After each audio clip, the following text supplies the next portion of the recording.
MLS is back, guys. It kicked off last weekend. It was a ton of fun, and we are breaking down the performances of 10 young Americans who impressed me. Hey guys, what's up? I'm Pete Douthit. 11 Yanks is a USMNT channel. We got videos on Wednesday and on Sunday. If you're new, smash that subscribe button. If you're already here, smash the notifications buttons so that you don't ever miss a video. Okay, so I watched a lot of the games in MLS, not all of them, but I'm going to break down the performances of 10 players who I thought were particularly good and who I want to highlight here. Now let's address my use of the word young. Some of these guys might not seem that young to you, and that's fair. For me, once a player hits 22, 23, they're no longer young anymore. However, I am making exceptions for several reasons. There are some players with potential who are a little bit older than 21, but who I was impressed by this weekend, and I am going to watch and analyze. Also, if there's a goalkeeper who's 23 or 25 years old, that's not the same thing as a striker who's 23 or 25, so it's just a different set. Usually goalkeeper's prime is between 25 and 35, and a forward's prime is between 20 and 30. So I did use the word young a little bit loosely, but let's dive right in. Here we go. So we begin with none other than Caden Clark, who had not only an excellent goal this last weekend, but also an excellent performance. Guys, I said this when the Olympic roster was announced. Why wasn't Caden Clark on it? Some people ridiculed me. Some people said that he was not ready, that he was too young, that he didn't have enough starts. This kid has talent. This kid has quality, and nobody could make a convincing argument that he would not have provided some attacking creativity in Guadalajara. 17 years old, starting for New York Red Bulls, had another excellent goal. 1 goal, 2 shots on target, 2 shot creating actions, 46 touches, completed 17 out of 24 passes for a 71% pass completion rate. Defending, he also made 5 tackles, 1 interception, 3 blocks, and 35 pressures on the ball. That's natural playing within a Red Bull system that is very high on pressing. His closing down speed was very, very good. I thought that in certain moments in the game he was a little bit static, but part of that is the position and system that he's playing in. Playing left midfield in a midfield diamond isn't ideal for Caden Clark. And in a very direct game, they can pass him by. Oftentimes, rather than play through the midfield, Red Bulls prefer to be as direct as they can, and it doesn't really make any sense to me considering they're trying to hit Brian White and Tom Barlow in the attack. One-touch bangers seem to be his specialty. He had 3 bangers at the end of last season once he signed with the Red Bulls, and all 3 of them were just one-touch. Volleys he seems to like, oftentimes outside the box or from difficult angles and positions. I give him an 8 out of 10. George Bello, the 19-year-old left back for Atlanta United, played in the 0-0 draw with Orlando. Now, he was not extremely impressive, I have to say. 0 goals, 1 shot creating action, 50 touches, completed 91% of his 44 passes, 6 pressures on the ball, but 0 tackles, 0 interceptions, 0 blocks. Part of that was the complete anemic attack of Orlando, and although I still think George Bello has areas where I think he can improve, he was solid if unspectacular. My thoughts, distinctly average. I'm paying special attention to left backs because we still don't have a proper left back to back up Anthony Robinson for the national team, and I thought maybe Bello would be an option. He's slightly more technical than Sam Vines, but still quite poor. For me, Bello is another athlete with limited technical capacity, but will struggle when time and space are compressed. Now, he's just 19 years old, so he's young enough that improvement is possible, particularly technically. I would also like to see more of him defending 1v1 to analyze how he does defensively, and for me in a left back or a right back right now, that's very important because defending seems to be the weaknesses of almost all of our left backs. Gianluca Busio, the 18-year-old attacking midfielder for Sporting Kansas City, yet another creative force that we were lacking in Guadalajara. Thank you very much, Mr. Jason Kreis. All right, so 0 goals, 1 shot, which was on target, almost had a very nice goal, 1 shot creating action, 58 touches, 71% pass completion rate. Also did a lot of very good work off the ball with 33 pressures, 3 tackles, 1 interception, and 3 blocks. Sporting KC also play very well in the high press. My thoughts on Gianluca Busio are that he is an excellent technical player. We have very few young American players in MLS who are technically very strong. He's improved on the ball significantly. Now, this is his 4th season in MLS, and we are starting to see some improvements from him. What I wanted to see more from him in the opening game and just in general is to be more incisive and decisive on the ball. You see he has the talent, you see he has the ability, but sometimes he's lacking that penetration and that killer instinct, end product, I guess some people would call it. And also, he needs to dominate a game beyond just looking inventive. In my interview with David Kerr, he talked about this, how he needs to take over a game if he's really going to impress. Gianluca Busio is absolutely one of the guys who could end up in Europe, and I give him an 8 out of 10. Miles Robinson was very, very impressive. 24-year-old central defender, played 90 minutes in the 0-0 draw with Orlando. 9 pressures on the ball, 2 out of 3 tackles won, 4 interceptions, and 0 blocks.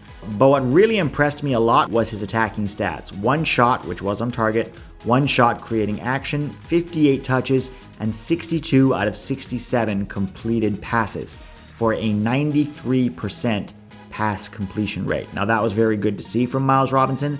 I still think this guy has a high ceiling. Yes, he's already 24, but he's so calm on the ball, so composed, very technical. The way he receives the ball when they're playing out of the back and almost effortlessly distributes it, we saw that against Trinidad and Tobago back in January.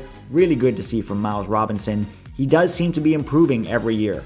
What I like about him too is that defending, when the ball is played in behind their back line, he's very good at defending on the turn and recovering ground very quickly. He reads the game very well, a strong leader in the team, and he seems to be improving. That's what you want from these guys, to be improving year after year. Miles Robinson is a center back that could be in Europe in a year or two if he keeps up this rate of improvement. 9 out of 10. Now, Andrew Gutman is not somebody you hear discussed a lot in the left back conversation for the USMNT. Partially because he's kind of been off the radar, partially because he's 24 years old. But I was really impressed with him in the Red Bulls 2-1 loss to Sporting KC. He played 90 minutes. Defending, he was actually okay. Yes, he gave up the penalty and probably should have had his hands behind his back. But other than that, he didn't do a lot wrong. Won 4 out of 6 tackles, 5 interceptions, 7 blocks, and 8 clearances. It was very, very difficult for them to get around Andrew Gutman, and that is a testament to his defending. Didn't do a whole lot in the attack, was playing very much of a defensive left back role, but still managed to complete 75% of his 60 passes, had a shot on target, and 2 shot creating actions with his 85 touches on the ball. This guy's very good defending 1v1, and that's really what we need right now. We need left backs and right backs who can defend. And if they're not offering as much going forward, that's fine, because we need guys who can defend. We need alternates to our very attacking fullbacks. His decision making is really good. Commanding at the back, positionally sound. Sometimes a starting position from a fullback can be their big problem. We've seen it with Anthony Robinson in the past. But Andrew Gutman is definitely one that I want to watch this season and just see if he's even a viable option. Matt Turner played pretty well in the 2-2 draw between the Chicago Fire and New England Revolution. 5 saves, came out to claim 1 cross, conceded 2 goals, but still saved 5 out of 7 shots on target. Now, the knock against Matt Turner is that he's not very good with his feet, and if we look at his pass completion rate, it's 58%. Now, at first glance, 18 out of 31 passes completed for a goalkeeper is not great. But when we dig a little further, we see that 26 of those 31 were long passes, so greater than 30 yards, when it is harder to be accurate.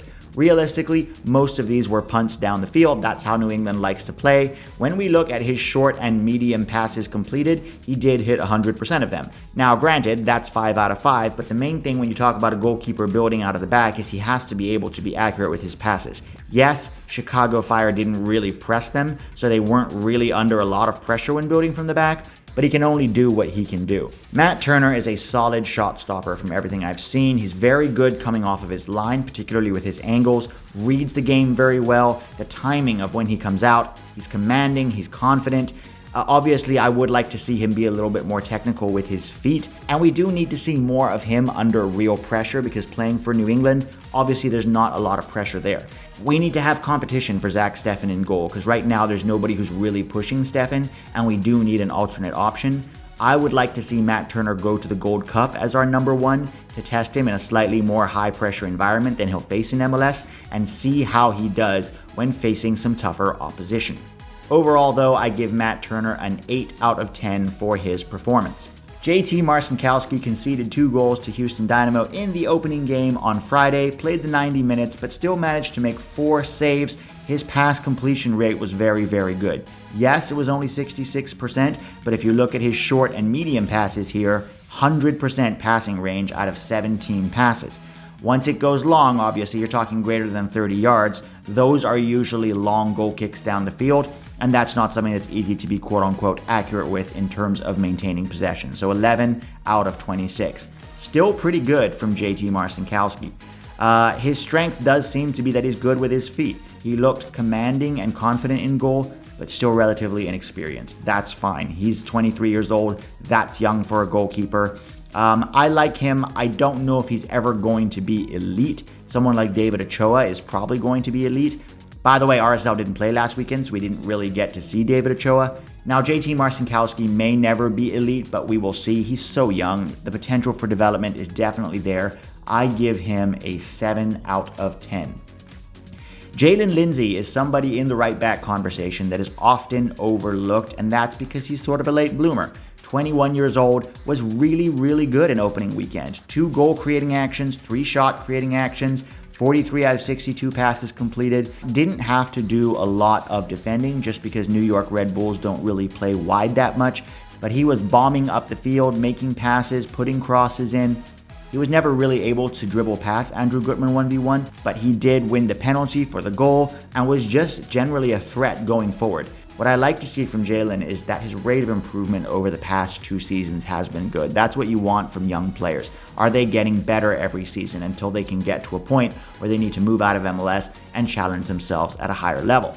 I'd also like to see more of him defending 1v1 this season because we didn't really see that against Red Bulls.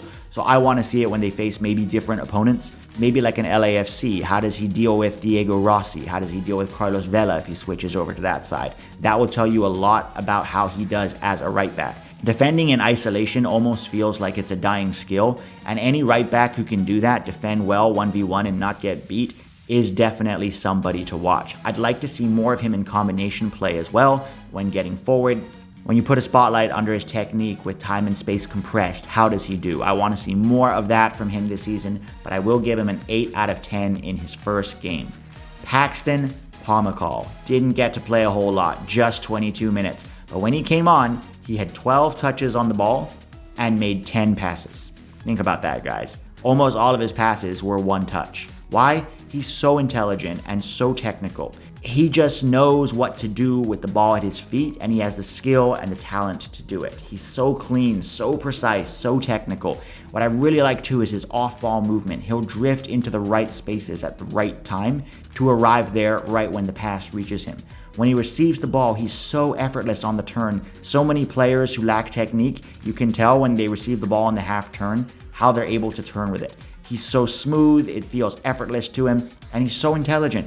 Always has his head on a swivel, always knows what to do with the ball before he gets it. Dallas, start this guy in the next game. Lucci, what's happening over at Dallas? You guys have hailed yourselves as like the kings of youth development, and you've done a fantastic job so far, but play your kids. Last season, you didn't play your kids as much. This season, opening game, none of your kids were there. No Paxton, no Edwin Cerrito, no Jesus Ferreira, no Ricardo Pepi. Yes, I know Paxton and Ricardo came on a little bit in the second half, but nobody started. Come on, play your kids, at least a few of them. They're not going to get better unless you play them. Cade Cowell, 17 years old, forward for San Jose. Now, he probably shouldn't be on this list simply because I wasn't really impressed by him, but he's 17 years old and he does have some physical gifts. Cade Cowell is going to have to really work on his technique if he's going to be an effective forward. I wanted to highlight him here just because he is so young, but he played 65 minutes. Not a very impressive performance. Did have 1 shot that wasn't on target. Not a great pass completion rate, as you can see, but also only got 20 touches, so I do want to see more of him.